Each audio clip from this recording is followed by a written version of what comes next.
नमस्कार दोस्तों, मैं फिर एक नया वीडियो लेके उपस्थित हुआ हूँ। आज का जो वीडियो है क्लास 11th का है और ये बायोलॉजी चैप्टर से है। चैप्टर का नाम है एब्जॉर्प्शन एंड एसिमिलेशन। ठीक है, उसका मैंने थ्योरी पेपर कंप्लीट कर दिया है। आज जो ये है ऑब्जेक्टिव में स्टार्ट करूँगा।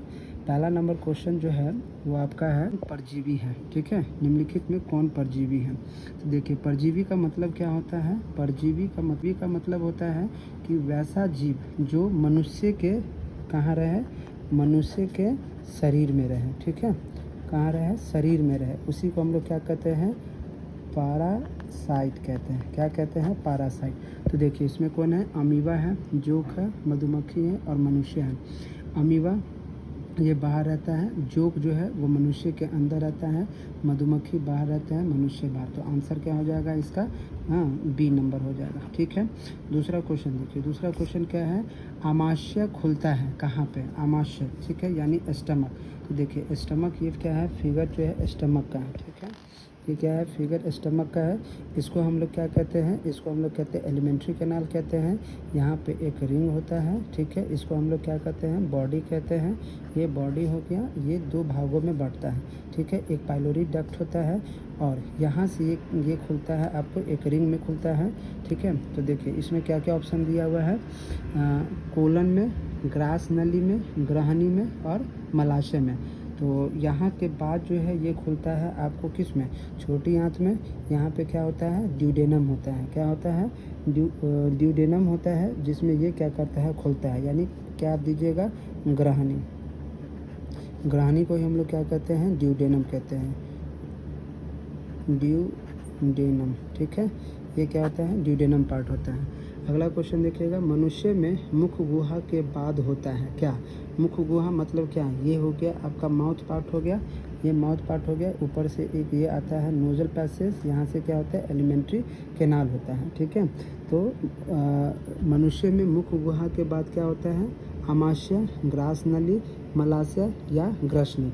तो मुख गुहा के बाद क्या होता है? यहाँ पे आपका क्या होता है? ये एलिमेंट्री कैनाल है और यहाँ पे क्या होता है? फेरिंग्स होता है, लैरिंग्स होता है। ठीक है, तो इसका आंसर क्या हो जाएगा?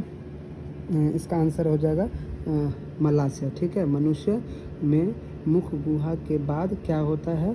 मुख गुहा के बाद क्या होता है? मलाशय नहीं, ग्रसनी हो जाएगा। ठीक है, इसका आंसर क्या हो जाएगा? ग्रसनी। ठीक है, इसका आंसर हो जाएगा ग्रसनी। यानी क्वेश्चन नंबर 3 का आंसर क्या है? डी नंबर है। ठीक है, डी नंबर। चलिए क्वेश्चन नंबर 4 में देखिएगा। कहता है जेजुनम किसका अंग है? ठीक है, जेजुनम जो है वो किसका अंग है? तो जेजुनम किस में पाया जाता है? ठीक है, ये हो गया आपका एलिमेंट्री कैनाल, ये हो गया स्टमक। ठीक है, और यहाँ से क्या होता है? बड़ी आंत और छोटी आंत होता है। ठीक है, तो देखिए किसका अंग है? ग्रहणी का है, ग्रास नली का है, बड़ी आंत का है या छोटी आंत का है? तो ये किसका पार्ट होता है? स्मॉल इंटेस्टाइन का होता है। ठीक है, हाँ, जेजुनम जो है वो क्या होता है? छोटी आंत का होता है। जेजुनम होता है, ड्यूडेनम होता है और क्या होता है? इलियम होता है। ये तीनों पार्ट क्या होता है? बड़ी आंत का होता है। तो चौथा का आंसर क्या हो गया? डी नंबर हो गया। ठीक है, अगला देखिए। 5वां नंबर क्वेश्चन क्या कहता है आपका कि गिलियंस कैप्सूल मौजूद होता है। ठीक है, गिलियन कैप्सूल कहाँ पे मौजूद होता है? क्वेश्चन नंबर 5 में। ठीक है, गिलियंस कहाँ पे मौजूद होता है? यकृत में, वृक्क में, आमाशय में या अग्नाशय में? ठीक है, तो किस में होता है? गिलियंस जो है वो आपका किस में होगा? यकृत में मौजूद होता है। किस में? तो इसका आंसर क्या हो जाएगा? ए नंबर होता है। यकृत में गिलियंस मौजूद होता है। छठा नंबर क्या है क्वेश्चन? क्वेश्चन नंबर 6 है। कार्बोहाइड्रेट पाचक एंजाइम है किसका? एमाइलेज का, लाइपेज का, न्यूक्लियेज का या ट्रिप्सिन का? ठीक है, तो क्या होता है? कार्बोहाइड्रेट ठीक है, किसका है? इसको कौन पचाता है? एंजाइम एमाइलेज पचाता है। कौन सा? एमाइलेज पचाता है। तो इसका आंसर क्या हो जाएगा?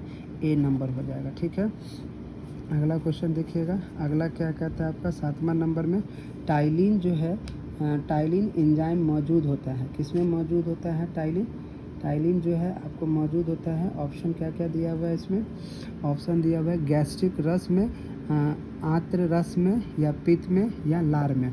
ठीक है, टाइलिन याद कीजिए कि हमने आपको बताया था कि माउथ जो है वो माउथ क्या है? माउथ में क्या पाया जाता है, सलाइवा पाया जाता है। और सलाइवा में ही हमने आपको बताया था कि इसमें बहुत सारा क्या होता है, एंजाइम होता है, एंजाइम होता है। और इस एंजाइम में क्या होता है, बहुत सारे माइक्रो ऑर्गेनिज होते हैं जो हमारे माउथ के कोई भी डिजीज़ को क्या करता है, ठीक करता है। तो इसमें क्या पाया जाता है, आपको टाइलिन पाया जाता है। तो क्या हो जाएगा इसमें आंसर, सलाइवा हो जाएगा, यानी लार हो जाएगा। इसका आंसर क्या हो जाएगा, डी नंबर हो जाएगा। ठीक है, क्वेश्चन नंबर 8 में क्या है, लार क्या है। लार अम्लीय तरल पदार्थ है, ठीक है, अम्लीय ठोस पदार्थ है, क्षारीय तरल पदार्थ है, या उदासीन तरल पदार्थ है। तो क्या हो जाएगा, अम्लीय।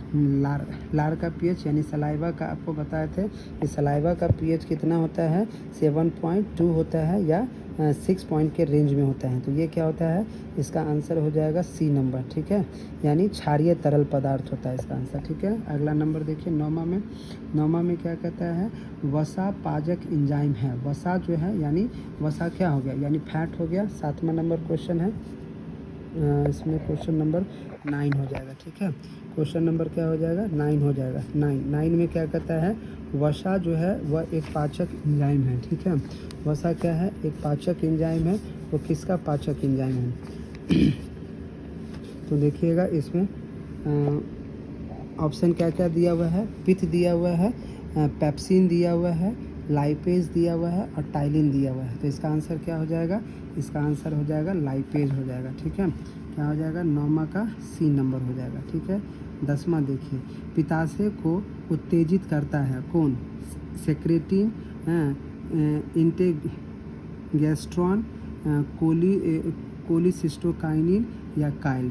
पित्ताशय क्या था, आपका बाइल था। ठीक है, जो कहाँ से निकलता है, आपको पेनक्रियाज से निकलता है। और इसको कौन उत्तेजित करता है, तो कोलिसिस्टोकाइनिन बताए थे ना, इसमें कोलिसिस्टोकाइनिन जो है वो क्या करता है, इसको एक्टिव करता है। तो इसका आंसर क्या हो जाएगा, इसका आंसर हो जाएगा सी नंबर।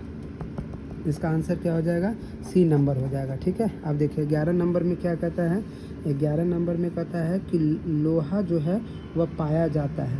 लोहा पाया जाता है। लोहा का मतलब क्या होता है, 11 नंबर में लोहा का मतलब होता है आयरन होता है। और ये आयरन जो है कहाँ पाया जाता है, यकृत में, मछली में, मांस में या इन सभी में। तो देखो लीवर में भी आयरन होता है, मछली के ऑयल में भी होता है और मांस में भी होता है। तो इसका आंसर क्या हो जाएगा, डी नंबर हो जाएगा। 12 नंबर में देखो, विटामिन ई का रासायनिक नाम क्या है, आप पढ़िएगा। जब आपको विटामिन बताया जाएगा तो उसमें आप देखिएगा, विटामिन जो है, विटामिन ई सबसे इम्पोर्टेंट होता है। यह क्या करता है, त्वचा को मुलायम बनाता है और प्लस क्या करता है, ये ब्यूटनेस को भी बनाता है। तो विटामिन ई का जो रासायनिक नेम क्या है, थायमिन, एस्कॉर्बिक अम्ल होता है। उसके बाद क्या होता है, उसके बाद कहता है नियासिन होता है। ठीक है, तो हम लोग इसको क्या कहते हैं, टेकोफेरॉल कहते हैं। तो 12 का आंसर क्या हो जाएगा, सी नंबर हो जाएगा। ठीक है, 13 नंबर देखिए क्या कहता है, आयोडीन की कमी से होता है, क्या होता है, कौन सा बीमारी, आयोडीन, क्रेटिनता विटामिन ए के कारण होता है। मिक्सीडिमा जो होता है वह जो एक बॉडी का रोग होता है, घेगा रोग, और इनमें सभी। तो आयोडीन क्या होता है, 13 नंबर में आयोडीन बहुत ही इंपॉर्टेंट होता है। ये जनरली तरह हमको क्या होता है, नमक से मिलता है। और इसके कमी के कारण कौन सा रोग होता है, तो घेघा रोग होता है। ठीक है, जिसको हम लोग क्या कहते हैं, ग्वाइटर कहते हैं। ये कहाँ पाया जाता है, आपके गर्दन में देखने को मिलता है। ठीक है, 14 नंबर क्वेश्चन देखिएगा क्या कहता है, 14 में, निम्नलिखित में किसकी कमी से बेरी रोग होता है, रेटिनॉल के कारण, थायामीन के कारण, क्या होता है, एस्कॉर्बिक अम्ल के कारण, या क्या होता है, पीरिडॉक्सी के कारण। तो बेरी रोग जो होता है, ये बेरी जो रोग है वह किसके कारण होता है, आपको थायमीन के कारण होता है। किसके कारण होता है, थायमीन के कारण जो है वह बेरी रोग जो देखने को मिलता है। 15 नंबर में देखिएगा, बेरी किस विटामिन की कमी के कारण होता है। तो देखिए बेरी जो है वह विटामिन B1 की कमी के कारण होता है। ठीक है, तो यहाँ तक का मैंने आपको सारा ऑब्जेक्टिव बता दिया है। आपसे यही उम्मीद है कि आप इसको अच्छे से पढ़िए और इसका नोट्स बनाइए। ठीक है, और इसको अच्छे से आप याद कर लीजिए। ठीक है, ये आपके स्कूल के एग्ज़ाम में भी आपको आएंगे और बोर्ड के भी एग्ज़ाम में आएंगे। ठीक है, आपसे अनुरोध है कि आप इसको ज़्यादा से ज़्यादा पढ़िए, लाइक कीजिए, शेयर कीजिए और सभी को भेजिए। Thank you.